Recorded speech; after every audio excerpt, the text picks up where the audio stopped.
Ok, sfârșit a pornit. Salutare lume, eu sunt The Vampire și bine ați revenit la un episod de Agar.io. Măgar. Sunt aici cu verișoara mea Mela, care se joacă Sitar pe telefonul meu, Normal că pentru că ea n-are telefon. Și pentru că nici nu cred că o să-l am vreodată. Acolo în spate sunt niște rude de ale mele. În fine, nu contează cine sunt și ce fac, hai să începem. Ne vedem doar eu și cu Mela. Stați liniștite. Don't stop. Mama, mor să rămân un tita mai ăla ce m-am băgat într-un. Scuzați poluarea sonoră, dar doamna nu poate să joace Slither în liniște.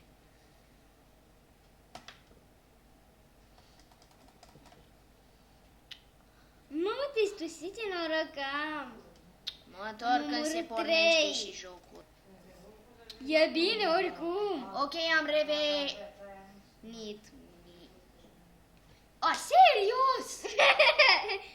Bă, Da. deci fix când mi se încarcă și mie jocul, mă mănâncă unul. Doamne ferește. Și puțește. De ce zici și împuțești? Nu, am zis și... N-ai auzit tu bine. Da, chiar n-am auzit.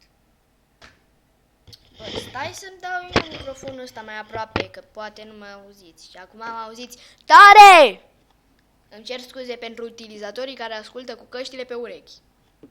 Poate v-am surzit.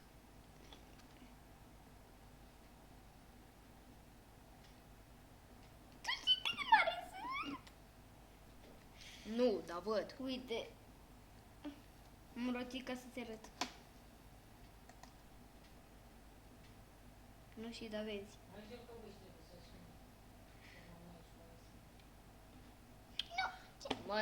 Mă întorc când se încarcă. Adică nu pun pe pauză, mă întorc la propriu.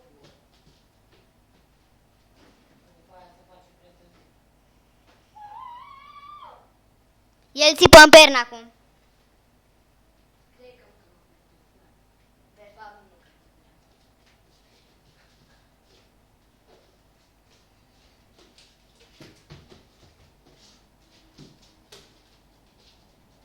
nu. E prima dată când mă fac atât de mare. Realizez. Sper să nu mor. Sper să ajung pe locul 1. Deși și eu mă bag. Mă, tu știi ce noroc am azi? Nu pot decât noroc am. Nu mai pot decât noroc am. Las și la ceilalți. Ce e aici? Acolo se termină jocul. Măcar am ajuns atât de mare, mă, nu mai pot. Nu mai pot! Vorbește și tu.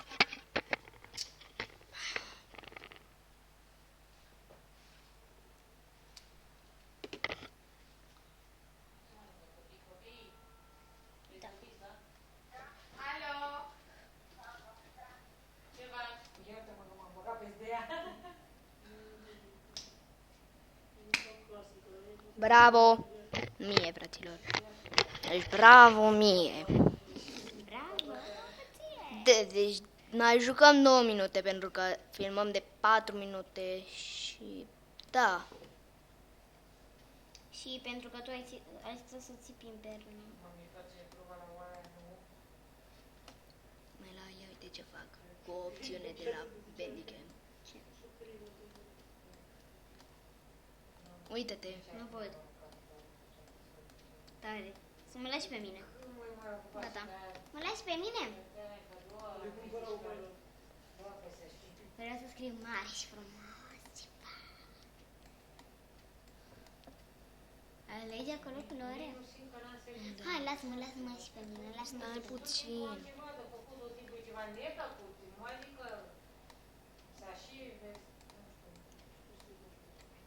Singur scrii. Să-și să-și apuci de o parte și să face mizerie pe partea Poți să ștergi tot? Please. Cum se șterge? Please. Dai Ștergi-o dacă e pe, please. dai pe gumă și după aia faci... Încerci să prinzi tot ce ai scris într-un pătrat, așa. Stai că am lăsat un semn de exclamare. Gata. Gata? Gata. Uite, îți dau pe creion normal și ai aici culoarea asta. Bine, nu te uita la ce scriu, poți să te joci. Bine. Am una sub alta, știu. Ah, firar, că e cu astea. Da, ale două compartimente. Here I come! O, Dumnezeule, ce noroc mare am, doar că nu pot să joc.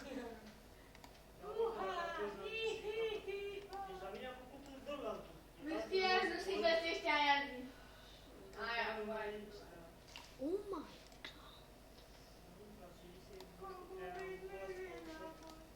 Răzbie și...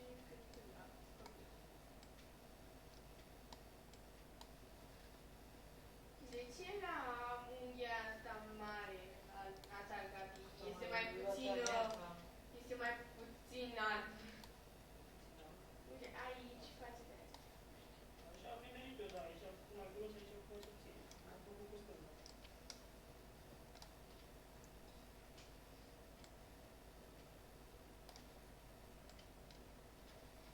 Gata, înțelegi ce am scris aici? Clareș și în fundal like. Da. Ah! Tocmai aveam și eu un joc norocos de sliter și mai distras tu. Ai pierdut niște moțuri. Ce? Dă-i. Și ai pierdut niște părți. Am înțeles și eu ce înseamnă măsuri. Să vorbești. Și acolo. Așa. Și un punct aici. Am crezut că e un punct ăsta de la Slither. Nu pot să mai scrie. De la măgar, nu de la sli. Ce ai făcut? Am scos chestia aia. Cum se bagă înapoi? Trebuie să închizi Benham și să-l bagi la loc. Păi poți să-l închizi? Cam atât a fost cu episodul ăsta, fraților. Dacă v-a plăcut, nu uitați să lăsați un like și subscribe. Mai încet! Și ne pare rău pentru cei care au căști. Din nou. Mela, deci uite, aici arată volumul, cum se aude, da? Woo! Pa, fraților! Eu am fost... Pa, pa!